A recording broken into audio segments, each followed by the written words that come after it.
Morning. In some ways, I was hoping this presentation was going to be at the same time as Michelle Obama so that we could really weed out the non-passionate outbound marketing supporters.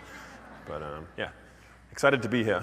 And I should just note that this slide there's like an amusing transition between this slide, which was HubSpot branded, and then this slide, which is AdRoll branded. And you can see the divergence in design ethos here. But yeah, my name's Peter Clark, and I work at AdRoll, and I've been there for about 4 years. And I'm the director of product there, and I'm focused on building B2B marketing solutions and really engaging with our customers to understand how they think about marketing problems. And I'm in a relatively unique position in that I work for a marketing technology company, but I've also have a lot of experience as a marketer working in the marketing department of companies, working in growth marketing, helping these companies generate leads. So I kind of have an understanding and, in theory, a lot of empathy around what marketers are trying to do and then building those products around that. And if you're not familiar with AdRoll, AdRoll is the largest independent performance marketing vendor. We have about 16,000 B2B customers worldwide. We have offices in 6 or 7 different companies, and we service companies from all sizes. We have thousands of HubSpot customers, Salesforce customers, HP Enterprise, VMware, and so on and so on. Large and small, all manner of customers can leverage the AdRoll platform for retargeting, prospecting, and other advertising channels. So a quick agenda for this morning. We're going to really be speaking about what outbound marketing is and why the hell are we talking about that at the Inbound conference. We're also going to be talking about the evolution of performance marketing and how we got in the state that we're in today. AdRoll being a retargeting vendor, we're going to spend a lot of time talking about intent and how to think about intent around your marketing funnel. And then finally, we're going to spend a lot of time also speaking about some explicit tips and tricks around what has and has not worked around account-based marketing and some programs that AdRoll has ran as a marketing company around executing account-based marketing. So anyway, we're at Inbound, so let's talk about outbound marketing. And like many of you, I imagine, AdRoll as a company, we started with inbound marketing and outbound marketing separated. We didn't treat them as a cohesive strategy. And what we found was that simply did not work. And we found that there was a huge misalignment between the sales and marketing teams. And I think that what we've seen over the past few years is that this has become a common trend between companies, is that the sales and marketing teams were not joined at the hip, and there was actually a lot of tension between those companies and those departments. And in some ways, the poor VP of marketing and the VP of sales were butting heads in many ways. And it was simply because these companies these practices were not aligned, and the sales and the marketing teams were speaking different languages, and the sales teams were expecting marketing teams to do a certain thing, and the marketing teams were expecting the sales team to do a completely different thing, and no one was doing the right thing. And what we've kind of realized is that separating inbound and outbound marketing is very archaic. In fact, even like having them as separate kind of channels in this sense it's very chaotic, and it's very painful for marketing and sales teams. And it's a very good question is, how do we end up in this situation where inbound and outbound are just such a divergence of practices? How do we end up where marketing and sales teams are coming in the morning and not speaking to each other? And a large reason for that is because B2B marketers have a very hard job, and the tools that they have to use today are actually very e-commerce designed. If you think about a regular e-commerce business, if you're selling a pair of shoes, your entire customer journey is based on the website.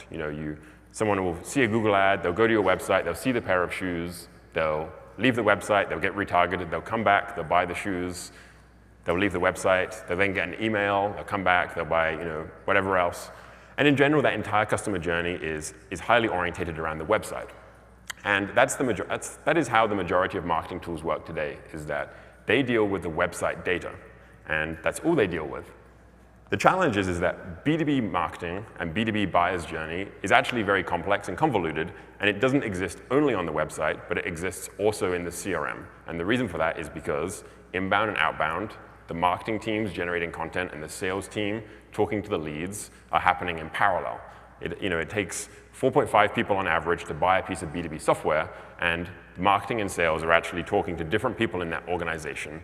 And you need marketing tools that are able to understand this and are able to understand that the things that are happening on the website are complementary and related to the data that's happening in the CRM. And the marketers need to be able to execute campaigns that leverage both of those pieces of data. And of course, tools like HubSpot are a great example of bridging that gap. But if you fundamentally think about the majority of other marketing technology tools, the actual ones that allow you to execute marketing campaigns, a lot of those are actually tied either for the CRM or the website, but not the combination.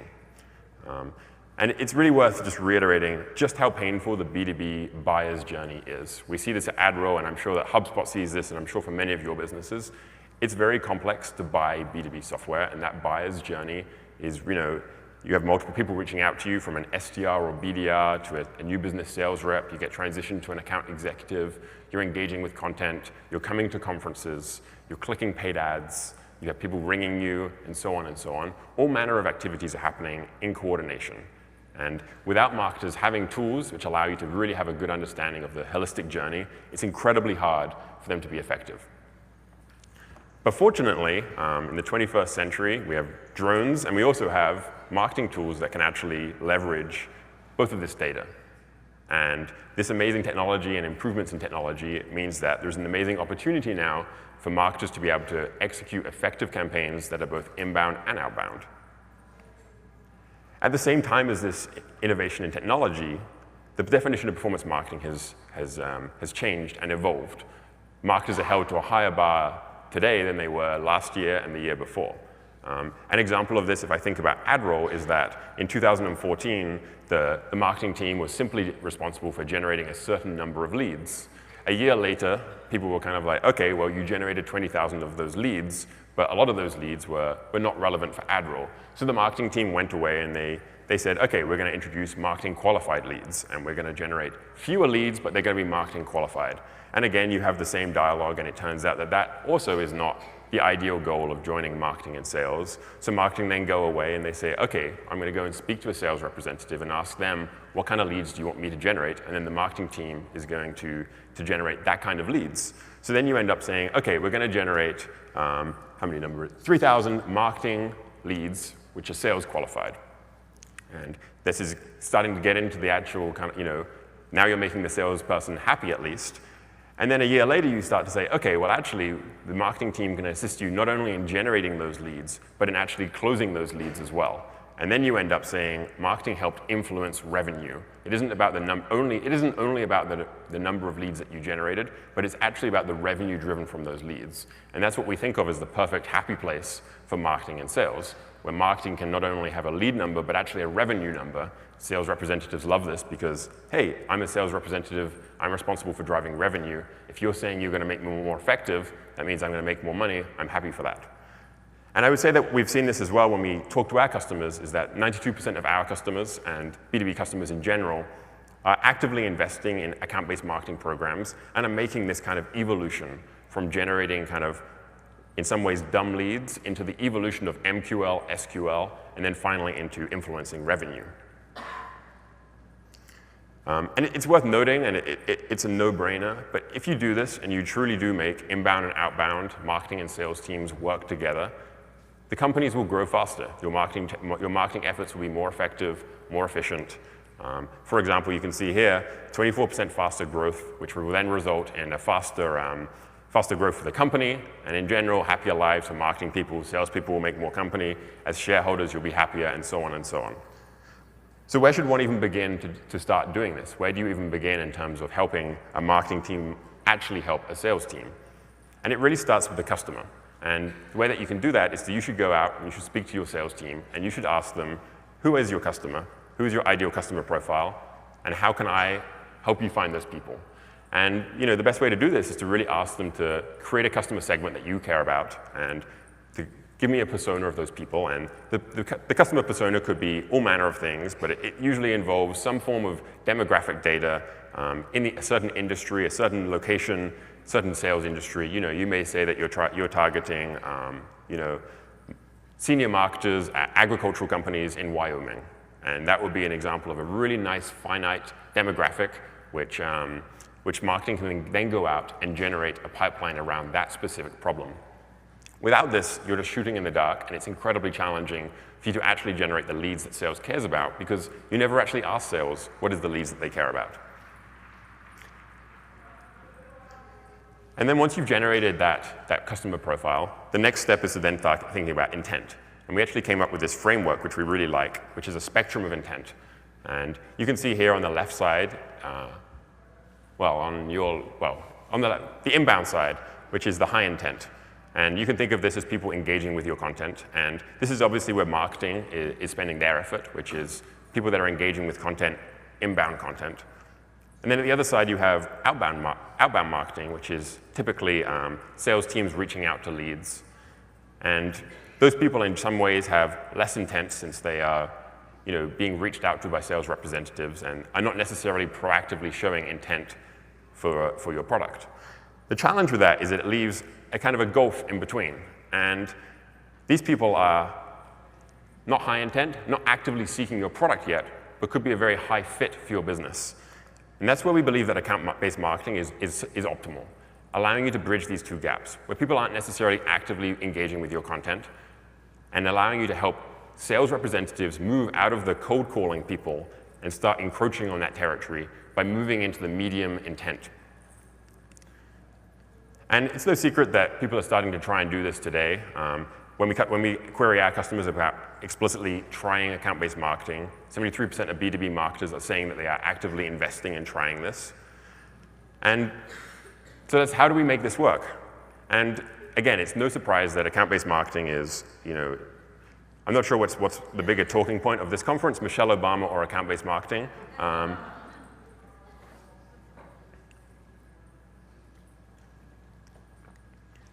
But it's a very challenging program to implement. And it's very, very daunting to know where to begin to actually start doing account-based marketing. And I thought the best way to explain account-based marketing was to give you a real-world example of how AdRoll as a marketing team implemented an account-based marketing campaign from beginning to end. And you can see here that this is one of the examples of the marketing material that we sent to customers. You can see on the left there that we have a door opener kit, which is what we essentially sent to people when an SDR was reaching out to them. So if you work at a certain company and an SDR emails you, a few days later you receive this physical package to your office, which really helps set the stage for AdRoll. And then at the point of having a meeting with a new business sales rep, you then receive a different packaged good sent to your office again. In this example, it talks about the intent levels, and it's an AdRoll kind of branded material. And then finally, when you become a paid customer, you receive a third final physical good to your office, which is welcoming you to the AdRoll family. And this is a really nice example of allowing you to bridge that website data and CRM data together. These people are going to be showing intent on your website, interacting with SDRs, and what you're going to try and do is execute a marketing campaign which is tied to the sales activity, but driven by marketing. And the first place that you begin to do this is to go out again, and this is kind of the takeaway for this meeting really, hopefully, is that you need to really engage with your sales leaders to understand how do they do their jobs. So the first thing that AdRoll did was we went out and we understood the sales stages and we mapped those to marketing stages. And you can see here at the top that we have the sales stages and then below that the marketing stages. And what's surprising or maybe unsurprising is that actually they diverge. There are more or fewer stages depending on which team you're in. The sales process is often designed for simplicity, whereas the marketing side is actually designed for allowing for very rich segmentation. So you need to kind of, in some ways, fudge these together and figure out the optimum way of having a narrative between these two data sets. And then, for example, once you've mapped these, you'll be then able to, in this example, the digital marketing team at AdRoll were able to execute a digital marketing campaign where the advertisements actually changed as you browse the internet based on what sales stage you're in. So as you changed from hunting to negotiation to post-launch to live, the banner ads and the display ads that you saw around the web were changing to reflect that level of intent. And this is an amazing example of allowing you to change using new technology, allowing you to change the message to make sales representatives more effective by using marketing channels. At the same time as those digital marketing ads were being served to people and changing as the user changed according to the CRM, they were also receiving physical goods sent to their office. So we were actually able to execute this as a campaign, which was an omnichannel campaign tied around account-based marketing for that sales representative. And the really cool thing is that this campaign was actually executed on a one-to-one personalized basis for each SDR and new business sales rep that AdRoll had. So for each and every sales representative we had in the company, different ads were shown and different landing pages were shown for the leads that they were engaging with. You can think of this as, for example, I'm sure that many of you use marketing automation tools to insert personalized tokens for advertisements, doing relatively kind of things like inserting the name of the lead into the email. And you can obviously take that to many degrees of complexity around what you do in the email, and we are able to do that level of personalization within the digital display ads, and then when they engage with the ads, the landing page that they went on. I should add the caveat that AdRoll, as an advertising company, it isn't creepy, it's fine, because we're an advertising company, so we really enjoy taking ads to the next level, and there's obviously there's a balance between all of this stuff, and it's the popular AdRoll beer topic is how creepy can you, how non-creepy can you go before it becomes creepy? And by the way, this is not creepy. It's fine, right? So what are the next steps for making account-based marketing work for your business? I would say that one of the key things to remember is that account-based marketing can and should be omnichannel. It should be executed not only online, but offline. Layering in physical goods has an incredible improvement around close rates. I think that we saw if you receive physical goods as an opportunity at AdRoll, you were 8 times more likely to become a close-won opportunity than if you did not receive those physical goods. Being sent things in the office, physical good, is an amazing reminder when buyers, B2B buyers especially, are besieged by marketing efforts. Being sent a very personalized message, making it very tangible, and receiving it in real life really speaks to the person that's receiving that and makes the sales representatives far more efficient. The other thing to remember is that account-based marketing and the practices that we just spoke about, that was actually executed not across one person, but across an entire organization. So it wasn't one person receiving display ads. It wasn't the only person that was interacting with a sales representative. It was actually all of the decision makers at that organization. So in some ways, it doesn't really matter if the sales representative is reaching out to you, because there's a separate marketing effort, which is reaching out to try and generate additional contacts for that business. So it's really important to think about, again, who is the customer segment that you're reaching, and how can you help the sales representative be more effective, not only by reaching out to the people that they're already speaking to, but how can you find more contacts for that person? And then finally, that account-based marketing can actually be effective not only for new business, but also for existing business. The marketer's job isn't done when that is a closed-won opportunity.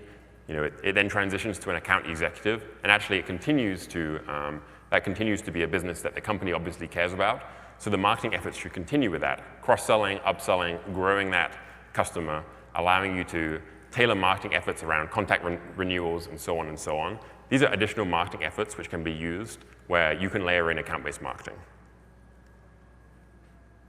On the left here, you can see some B2B marketing goals, and we kind of think of this as these are the typical marketing goals that a marketer is executing upon, and then the relative actions that you normally do. So you can see on the left here, we have attract, nurture, and grow. Attract meaning allowing you to bring people to your website and generate those leads. Nurture meaning I'm going to help a sales representative be more efficient by nurturing them through the sales process. And then finally, grow, which is, of course, the important cross-sell and upsell. And then there are respective marketing actions that you do to run these goals, generating leads, pipeline acceleration, and multiplying growth. So let's speak about these individually. So for locating leads, where you're engaging your most valuable contacts, again, you're not doing this on a one-to-one basis. You're actually doing this across the entire organization. So what you want to be doing is not only reaching to the known email addresses that exist in your CRM, but you need to be layering in account-based marketing efforts that are going to help you generate additional contacts as well. This could be from executing display ads targeting an entire company. It could be specifically calling out content around businesses. It could be targeting them at webinars. It could be simply giving that persona to an SDR to reach out to these people. The key thing here is that you need to have a goal around generating additional net new contacts for your target accounts. The second one is really allowing you to then think about, okay, for your target accounts, who are other net new businesses that look like these target accounts? So, for example, maybe you sell to, for example, datadog.com. And so how can you find additional companies that look like that for the sales representatives to close? So again, you have your ideal customer persona, and you may say that you sell to B2B SaaS companies with more than 50 employees, and you may have 500 of those. Well, spoiler alert, there's more than that. So how can you go out and help a sales representative identify new customers and accounts that they can close? The second one is around, oh, I actually forgot a single piece of marketing shill, which is that you should obviously retarget the people that are using this. So as they come to your website, you should be bringing them back. And we would recommend, obviously, that retargeting is an amazing channel. And if you're not running retargeting, you're simply driving these people to your website, they probably won't come back by virtue of how busy their lives are. So you should always be executing retargeting alongside all of this. And then for pipeline acceleration, this is helping you turn these leads into paying customers by working with a sales representative. So you can think of this as you have your 4 sales stages, and now you need to map this to marketing campaigns, which are very tailored for that sales stage, and then allow you to execute marketing campaigns around that. So you can see here we've generated a matrix. You can see on the left we have 2 personas. We have at the bottom an executive in HR, and then at the top a business manager, a recruiting manager rather. And then at the top, you can see the different sales stages. And what we're able to do is we're able to personalize the creative. It doesn't matter if they're banner ads, personalized outreach via email, landing pages. This should be happening across every channel. But what we're able to do is change the message, sometimes subtly, sometimes dramatically, based on who the person is and where they are. So for example, you could say that if you change from an unassigned to an SDR, then suddenly wherever you go, the ads that you see engage you via that SDR. And then as you change into the negotiation stage, again, changing the message and, for example, driving you to a very specific thought leadership around the virtues of having this product in your business. And we've also seen that it's very interesting to start layering in seniority as well. So you could say that you want to change it by sales stage, but then also change the message by seniority of that. And what we've found is that more senior people are less likely to go and, for example, attend a webinar at a certain time by virtue of them being far busier. But if they're able to download content, that would be a good example of the divergence based on seniority. Executives, you want to drive them to an action immediately, whereas lower-level buyers, individual people on the ground, maybe you want to get them to attend a webinar. And finally, the growth multiplier. And this is really around you need to grow the book of business that you have. Thinking about who your customers are and what products you have, and then allowing you to change that message based on what products are they using. So for example, what we actually see with AdRoll is that a lot of customers will execute a retargeting campaign, and then when they become a closed-won opportunity, they stop the retargeting. That person doesn't see any more advertisements about your product. And in some ways, that's kind of it's a great miss, because it's actually an amazing time is that they're engaged with your product. It's actually very easy for you to upsell and cross-sell new products and grow that ARPA for that individual customer. So what we've seen is that it's very effective to go into your CRM and generate lists of people that are maybe not using a certain feature, maybe that are not using a certain product, maybe people that are coming up to a contract renewal, and allowing you to change the ads for those people as well. So then you start segmenting out your existing book of business based on potential upsell as well. And of course, account executives and sales reps and revenue leaders love this as well. And then finally also, and this is a very interesting one that AdRoll actually kind of stumbled upon, is that we found that large businesses actually have multiple business units.